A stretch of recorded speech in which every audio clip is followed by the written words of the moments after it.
തൊഴിലുറപ്പ് പദ്ധതി ഈ ഗവൺമെൻറ്, അതായത് കേന്ദ്ര സർക്കാർ കൊണ്ടുവന്ന പദ്ധതിയാണെന്നാണ് പൊതുവെയുള്ളൊരു ധാരണ. അതുകൊണ്ട് തന്നെ ശമ്പളം നൽകുന്നതും കേന്ദ്രത്തിൽ നിന്നാണ്. അവർക്ക് നല്ലൊരു വരുമാനം കൂടിയാണത്. പക്ഷേ പല സ്ഥലത്തു നിന്നും ഞങ്ങൾക്ക് കിട്ടിയൊരു അറിവ്, ഫീഡ്ബാക്ക്, ചില സ്ഥലങ്ങളിൽ പൈസ മുടങ്ങിക്കിടക്കുന്നതായി അറിവുണ്ട്. അതൊക്കെ മെച്ചപ്പെടുത്തുന്ന രീതിയിൽ കേന്ദ്ര ഗവൺമെൻറ്റുമായി സഹകരിച്ച് മുന്നോട്ട് പോകാനുള്ള പ്രവർത്തനങ്ങൾ കാഴ്ചവെക്കുമോ? തീർച്ചയായും ഗ്രാമീണ തൊഴിലുറപ്പ് പദ്ധതി, മഹാത്മാഗാന്ധി ദേശീയ ഗ്രാമീണ തൊഴിലുറപ്പ് പദ്ധതി കൂടുതൽ വ്യാപകമാക്കി കൂടുതൽ പുരോഗതിയിലേക്ക് കൊണ്ടുവരുന്നതിന് തീർച്ചയായും ഞങ്ങളുടെ ഭാഗത്തുനിന്ന് ശ്രമമുണ്ടാവും.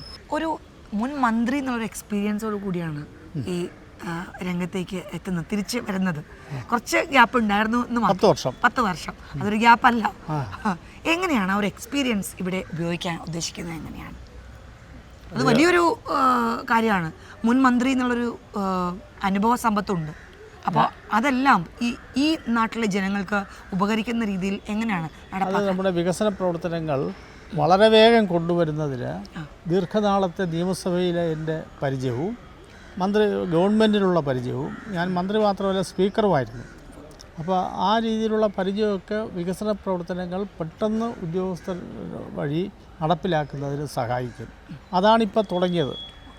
റോഡുകളുടെ കാര്യം കണ്ടിരിക്കുമല്ലോ, ഇത്രയും ഉയർന്ന ഉദ്യോഗസ്ഥന്മാരെ ഇവിടെ വിളിച്ചു വരുത്തി അവരുമായിട്ട് റോഡിൻ്റെ കാര്യം ഞാൻ ചർച്ച ചെയ്യായിരുന്നത്. എന്നിട്ട് ഗവൺമെൻറ് ശ്രദ്ധയിൽപ്പെടുത്തി ഗവൺമെൻറ് സാങ്ഷൻ വാങ്ങി കൊണ്ടുവരേണ്ട പദ്ധതികൾക്ക് രൂപം കൊടുക്കുന്നതിന് അതിനുള്ളത് രൂപരേഖയായി. അപ്പോൾ അത്തരത്തിൽ ഒട്ടും കാലതാമസമില്ലാതെ നിയോജകമണ്ഡലത്തിൻ്റെ സമഗ്ര പുരോഗതിക്ക് വേണ്ടിയുള്ള പരിപാടി ആരംഭിച്ചു കഴിഞ്ഞു. ഇപ്പോൾ 5 വർഷം MLA ആയിരുന്നു. MLA ഫണ്ട് എല്ലാം വിനിയോഗിക്കുന്നതിന് പറഞ്ഞു തരേണ്ട കാര്യമില്ല. അതെല്ലാം വിനിയോഗിച്ച് അത് അത്രയും മതി എന്ന് തോന്നിയിട്ടുണ്ടോ? അതോ ഇനിയും ആവശ്യമുണ്ട്? ഒരു നിയോജക മണ്ഡലത്തിലേക്ക് വേണ്ട സാമ്പത്തിക സഹായം ലഭിക്കാറുണ്ടോ? മാത്രമല്ല ഇനിയിപ്പോൾ ഒരു തടസ്സമില്ല.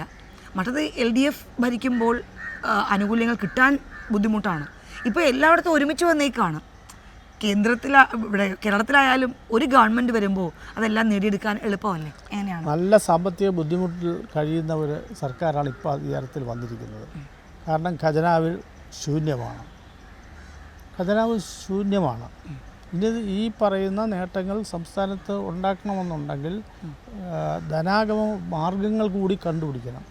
അത് തീർച്ചയായും മുഖ്യമന്ത്രിയുടെയും മന്ത്രിമാരുടെയും മനസ്സിലുണ്ട്. അത് പ്രാവർത്തികമാക്കണം. അതും കൂടി വന്നാൽ മാത്രമേ നമുക്ക് ഈ പറയുന്ന കാര്യങ്ങൾ ചെയ്യിപ്പിക്കാൻ കഴിയൂ. ഇപ്പം തന്നെ ഈ പ്രഖ്യാപിച്ച പരിപാടികൾ, ഇതിന് പുറമെ ഇനി അടുത്ത് പ്രഖ്യാപിക്കാൻ പോകുന്ന പരിപാടികൾ, 2000 രൂപ പെൻഷൻ എന്നുള്ളത് 3000 ആക്കുന്നു. വലിയ സാമ്പത്തിക ബുദ്ധിമുട്ട് വരും, ബാധ്യതയാണ്. അതിനുള്ള ഫ്രീ സൗജന്യ യാത്ര ഇതൊക്കെ ഒരുപാട് സാമ്പത്തികമായി ചിലവുള്ള കാര്യമാണ്. അപ്പോൾ അതിൻ്റെ സോഴ്സ് കൂടെ കണ്ടുപിടിക്കണം. ആ സോഴ്സ് കണ്ടുപിടിക്കും.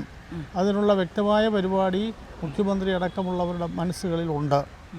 അത് ശരിയായി വരുമ്പോൾ ഇതെല്ലാം ഭംഗിയായി കൊണ്ടുപോകാൻ കഴിയും. ഇത്തവണത്തെ UDF സർക്കാരിലെ താങ്കളുടെ പ്രതീക്ഷ എങ്ങനെയാണ്? ഇപ്പോൾ ഒരു മന്ത്രിസ്ഥാനം പ്രതീക്ഷിച്ചിരുന്നു, എങ്ങനെയാണ്? എനിക്ക് വ്യക്തിപരമായി മന്ത്രിസ്ഥാനം കിട്ടുന്നതിലല്ല, ഇവിടുത്തെ പ്രബലമായ 2 സമുദായങ്ങൾക്ക് മന്ത്രിസഭയിൽ പ്രാതിനിധ്യം കിട്ടിയില്ല എന്ന് പരാതിയുണ്ട്. തിരുവനന്തപുരം ജില്ലയിൽ 1 MLA ആണ് UDFനുണ്ടായിരുന്നത്. ഇപ്പോൾ 7 MLA ഉണ്ട്. ആ 7 MLA കൊണ്ടുവരുന്നതിന് വോട്ട് ചെയ്ത വലിയ ഒരു വിഭാഗമുണ്ട്, വലിയ 2 വിഭാഗമുണ്ട്. ആ 2 പ്രധാനപ്പെട്ട സമുദായങ്ങൾക്കും മന്ത്രിസഭയിൽ ഇടം കിട്ടിയില്ല. അത് ജനങ്ങൾക്ക് നിരാശയുണ്ട്, നിയോജകമണ്ഡലത്തിലെ ആളുകൾക്കുണ്ട്, സമുദായ നേതാക്കന്മാർക്കും മേലധ്യക്ഷന്മാർക്കും പരാതിയുണ്ട്. എല്ലാ വിഭാഗങ്ങൾക്കും പരാതിയുള്ളതാണ്. അതിലെ ബെനിഫിഷ്യറി ഒന്ന് ഞാനായതുകൊണ്ട് ഞാൻ അതിനെപ്പറ്റി കൂടുതൽ പറയുന്നില്ല. തീർച്ചയായിട്ടും ഞങ്ങളുടെ യാത്രകളിലൊക്കെ ഞങ്ങൾ കണ്ടത് ലത്തീൻ സഭ പ്രത്യക്ഷമായി തന്നെ UDFന് പിന്തുണ നൽകി. അതെ, അങ്ങ് പറഞ്ഞതുപോലെ തന്നെ. പക്ഷേ അവർ പ്രതീക്ഷിക്കുകയും ചെയ്തിരുന്നു ഒരു മന്ത്രിയെ. അതുപോലെ തന്നെ നാടാർ കമ്മ്യൂണിറ്റി, തീർച്ചയായും ഈ തിരുവനന്തപുരം ജില്ലയെന്ന് പറയുമ്പോൾ UDFനോട് പൂർണ്ണമായി നിന്ന ഒരു കമ്മ്യൂണിറ്റിയാണ് ഈ തിരുവനന്തപുരം ജില്ലയിലുള്ളത്. നാടാർ വിഭാഗം 7 MLAമാരിൽ 6 MLAമാർ ഈ സമുദായത്തിൻ്റെയും കൂടി വോട്ട് കൊണ്ടാണ് വിജയിച്ചത്. അപ്പോൾ അവർക്ക് നിരാശയുണ്ട്. അവർക്കൊരു പ്രതീതി ഇല്ല എന്നുള്ളത് പ്രത്യേകിച്ച് എടുത്തു പറയേണ്ട ഒരു വസ്തുത. UDF ഗവൺമെൻറ് എന്നെല്ലാം അധികാരത്തിൽ വന്നിട്ടുണ്ടോ അന്നെല്ലാം ഈ സമുദായത്തിന് മന്ത്രിമാരുണ്ടായിട്ടുണ്ട്. അപ്പോൾ ഇത്രയും ഒറ്റക്കെട്ടായി ആ സമുദായത്തിലുള്ള ആളുകൾ വോട്ട് ചെയ്തിട്ടും അവരുടെ പ്രതിനിധികളെ നിയമസഭയിൽ അയച്ചിട്ടും അവർക്ക് മന്ത്രിസ്ഥാനം കൊടുത്തില്ല എന്നുള്ള ആ സമുദായത്തിലുള്ള എല്ലാവർക്കും പരാതിയുണ്ട്. തീർച്ചയായിട്ടും. അപ്പോൾ ഇത് 6 MLA-മാരെ നിയമസഭയിൽ അയക്കുന്നതിന് വേണ്ടി ഒറ്റക്കെട്ടായി വോട്ട് ചെയ്ത വിഭാഗം സഭാവിഭാഗമാണ്. അതെ, സഭാവിഭാഗമല്ല, ജനങ്ങളാണ്. അതെ, ആ ഒരു സമുദായമാണ്. അതെ, സമുദായമാണ്. അതെ, സഭാവിഭാഗമുള്ള സമുദായമാണ്. അതെ, ഇത് നേതൃത്വത്തിൻ്റെ ശ്രദ്ധയിൽപ്പെടുത്തിയില്ലേ? അവർക്കറിയാവുന്ന കാര്യങ്ങളാണ് ഇതെല്ലാം ശ്രദ്ധയിൽപ്പെടുത്തിയിട്ടുണ്ട്, അവർക്ക് അറിയുകയും ചെയ്യാം. എന്തുകൊണ്ടാണ് താങ്കൾ കരുതുന്നത് അങ്ങനെ ഒരു പുതിയ മുഖങ്ങൾ വരുന്നു, അവർക്ക് നൽകുന്നു, സമുദായങ്ങളെ മാറ്റി നിർത്തുന്നു?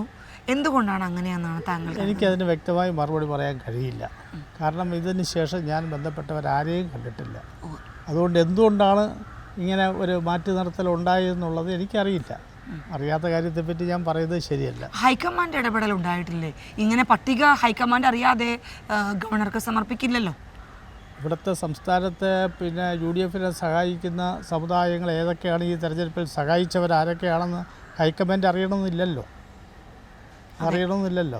ഇപ്പോൾ ഞങ്ങൾ കഴിഞ്ഞ ദിവസങ്ങളിൽ കണ്ടൊരു കാഴ്ച, ലത്തീൻ സഭ അടക്കം രംഗത്ത് വന്നു. മുഖ്യമന്ത്രി ലത്തീൻ സഭ വക്താക്കളെ കാണാൻ ബിഷപ്പ് ഹൗസിലെത്തി. അങ്ങനെ ഒരു സംഭവം നാടാർ സമുദായ വിഭാഗത്ത് നിന്ന് ഉയർന്നു വന്നിട്ടുണ്ടോ? ഉണ്ട്. പക്ഷേ TV ചാനലുകളുടെ മുമ്പിൽ ആരും പോയിട്ടില്ല. അത് ഈ സർക്കാർ നല്ല രീതിയിൽ പോകണം താല്പര്യമുള്ളതുകൊണ്ട് സർക്കാരിനെതിരെ പറയാൻ മടിയുണ്ട്, അതിന് താല്പര്യം കാണിക്കുന്നില്ല. അത് ശരിയാണ്. പക്ഷേ അതിൽ സമുദായങ്ങൾക്ക് അതൃപ്തിയുണ്ട്. അത് അടുത്ത് വരുന്ന തെരഞ്ഞെടുപ്പുകളെ ബാധിക്കുകയും ചെയ്യും. ശരിക്കും തീരദേശ മേഖലയാണ് കൂടുതൽ വോട്ട് വന്നത് സമുദായത്തിന്, നമ്മുടെ നാടാർ വിഭാഗത്തിൽ നിന്ന്. അപ്പോൾ 6 MLA-മാരെ നൽകുമ്പോൾ അതൊരു പ്രതിഷേധം തന്നെയല്ലേ? എങ്ങനെയാണ് അത് ഉദ്ദേശിക്കുന്നത്? ഇനിയിപ്പോൾ നേതൃത്വത്തിനെ കാണും, ഹൈക്കമാൻഡിനെ അറിയിക്കണം, അവരറിയാതെ പോയതായിരിക്കാം. എന്താണ് അണികളുടെ ഒരു വിയോജിപ്പ്? എങ്ങനെയാണ് ഈ സഭയിലെ സഭാ മേലധ്യക്ഷന്മാരും സമുദായ നേതാക്കന്മാരും എന്നെ പല പ്രാവശ്യവും ബന്ധപ്പെട്ടു. ഞാൻ അവരോട് പറഞ്ഞത്, എല്ലാം അറിയാവുന്നവരാണ് ഈ ഗവൺമെൻറ്റിന് നേതൃത്വം കൊടുക്കുന്നത്. അവരുടെ മുമ്പിൽ പ്രതിഷേധവുമായി പോകരുത്, കിട്ടിയില്ല എന്നൊരു പരാതിയുമായി പോകരുത്. UDF ഏതെല്ലാം സമയത്ത് അധികാരത്തിൽ വന്നിട്ടുണ്ടോ അപ്പോഴെല്ലാം ഈ സമുദായങ്ങൾക്ക് പ്രാതിനിധ്യം കൊടുത്തിട്ടുണ്ട്. അത് കൊടുക്കാത്ത ഒരു ഗവൺമെൻറ് എന്ന് പറഞ്ഞാൽ ഇപ്പം അധികാരത്തിൽ വന്ന ഗവൺമെൻറ്റാണ്. അതിൻ്റേതായ ബുദ്ധിമുട്ട് ഭാവിയിലുണ്ടാവും. കഴിഞ്ഞ തെരഞ്ഞെടുപ്പിൽ ഈ പറയുന്ന നാടാർ സമുദായം UDF-ന് അനുകൂലമായിരുന്നില്ല, LDF-നോടൊപ്പം നിന്ന ഒരു സമുദായമാണ്.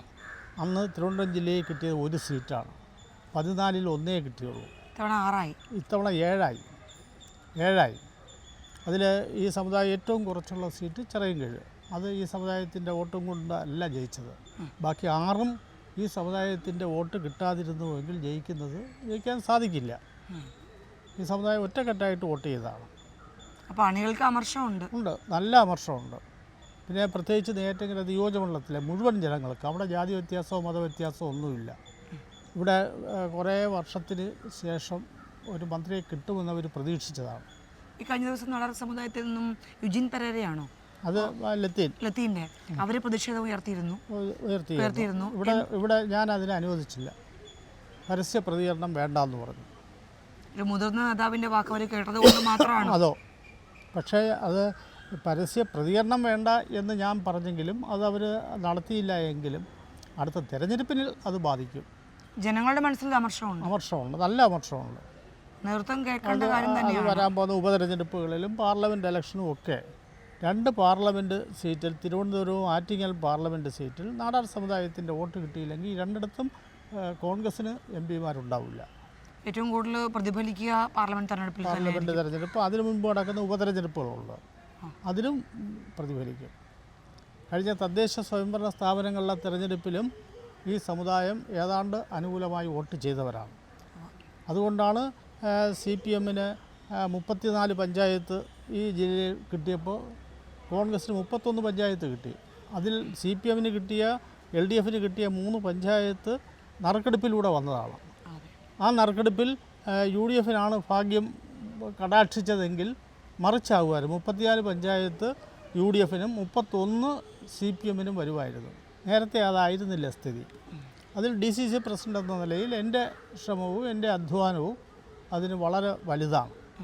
ഇപ്പോൾ കഴിഞ്ഞ തവണ LDF-നൊപ്പമായിരുന്നു നാടാർ വിഭാഗം. ഇത്തവണ UDF-നൊപ്പമാണ്. അന്ന് നാടാർ വിഭാഗത്തിന് അർഹമായ പ്രാതിനിധ്യം LDF സർക്കാർ പരിഗണന ലഭിച്ചിട്ടില്ലേ? LDF സാധാരണ അങ്ങനെ കൊടുക്കാറില്ല. UDF മുൻ സർക്കാർ അങ്ങനെ അല്ലായിരുന്നു. UDF-ൻ്റെ കാലത്ത് എല്ലാ പ്രാവശ്യവും കൊടുക്കാറുണ്ട്. അതേസമയം അവിടെ ചെയ്തിട്ടുണ്ട്. നീൽ ലോഹിയാസിനെ മന്ത്രിയാക്കിയിട്ടുണ്ട്, വിജയ തെങ്കപ്പനെ മന്ത്രിയാക്കിയിട്ടുണ്ട്. LDF-ഉം പല പ്രാവശ്യവും ചെയ്തിട്ടുണ്ട്. പക്ഷേ UDF അതല്ല, എല്ലാ പ്രാവശ്യവും കൊടുക്കാറുണ്ട്. ആ പ്രതീക്ഷയിലാണ് ജനം വോട്ട് ചെയ്തത്. പക്ഷെ അത് പരാജയപ്പെട്ടു. അതെ, അത് തെരഞ്ഞെടുപ്പിനെ എങ്ങനെ ബാധിക്കുമെന്ന് കണ്ടറിയേണ്ടതാണ്. അതെ.